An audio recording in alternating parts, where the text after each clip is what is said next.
People pleasing is a deadly, deadly destructive space to live your life. And here is why.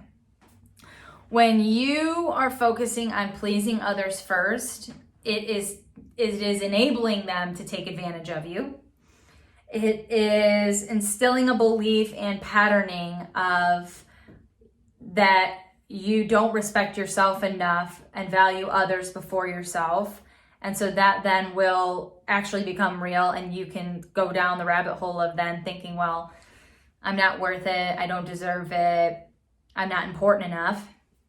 Which then also, because of those things of people then not knowing how to respect you, not knowing how to treat you, not knowing how to even please you, it puts yourself in an isolated space that's full of like resentment, loneliness, and really frustration. So if you are a people pleaser, that you just think that like it's the right thing to do because it means you're a good person and you're just selfless and you want to be a servant, that is fine. And what it's going to lead is you having really shitty boundaries with yourself and not being able to prioritize your own life, which then will be taken advantage of by others. And that is bad. It's bad as a parent to represent that as to your children. It's bad in the workforce and the corporate environment to think that other people and meetings that are tirelessly being rescheduled and scheduled over your lunch is acceptable.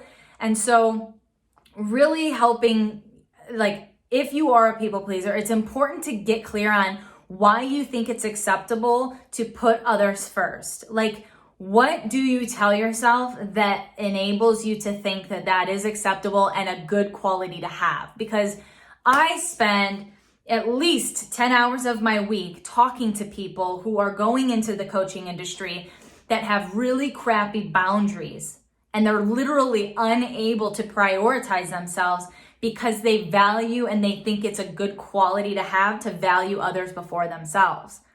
And that is not the truth. If you cannot teach others how to love, honor, respect, and treat you, you will be taken advantage of. And you don't want that. You don't want your kids to learn that that's acceptable. You don't want your employees to think that that's acceptable for when they go into management positions. None of that works. So when you are in the cycle of being a people pleaser, and by the way, I can call it out because I used to be the queen of it. Somewhere along the lines, the crown was taken from me.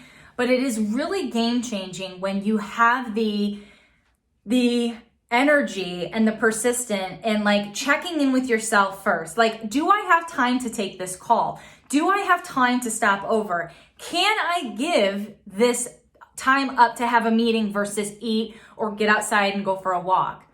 And if the answer is no, but you still plan to then step forward and give that person your time, what is the intention behind that? What is the story that then fuels yourself? I did a video 3 weeks back, I believe, about the negative dysfunctional pattern looping. So if you haven't watched that, go back and watch that, because it is about this like tenacious practice of, if I'm choosing to do something that once I've checked in and decided, yeah, this isn't benefiting for me. Why am I doing this? Because it's going to make me feel like shit, or it's going to make me sad or disappointed, or it's going to make me burn out. At some point, you then need to get clear on what is enough. What is enough? Because if you have wishy-washy boundaries, it's going to make it really hard to then know what to prioritize, because you will not feel like you have any time to even do anything at all. And that's not the truth. We all have the same exact amount of minutes in every single day, week, month, and year. It's fascinating. So, are you a people pleaser? If you are, please stop. I beg you. And in doing so, how do you stop? You start telling your community that you're aware of it and you want to stop.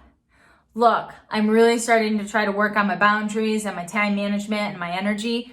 So if you see me like on my phone, taking calls, running errands, volunteering at church, call me out on it, like pull me back, hold me accountable in doing that. Also, you can have the experiment of making sure that each Sunday you go in and remove one thing from each day. You cancel it, you block it off, that's scheduled, that you don't need, that doesn't benefit you. That's another way to just do it. Like, oh, damn, I get 1 hour a day this week for myself that I'm claiming that's outside my workout, my eating, and all that other stuff. And if you're not there then maybe that hour needs to be that. But at the end of the day, the purpose of this video is to call out the people pleasers and really get clear on, look, why are you allowing other people to dictate your life and schedule when you know it's having a negative impact on you? It doesn't affect you well. It doesn't allow you to perform well. And you're here because you have a purpose. And that purpose likely isn't to just please others. It's to make your own dent and your own passion and purpose come alive. But if you're not focusing on yourself so where you can create that, it's going to be really damn hard to even get started. And knowing the tough truth behind this subject as to why you don't prioritize yourself is likely coming from a space of lack of self-worth, lack of clarity around your core value, and just self-love. And that's a conversation for a different day. But really check in on yourself. Like, is how you're spending your time in accordance to your values?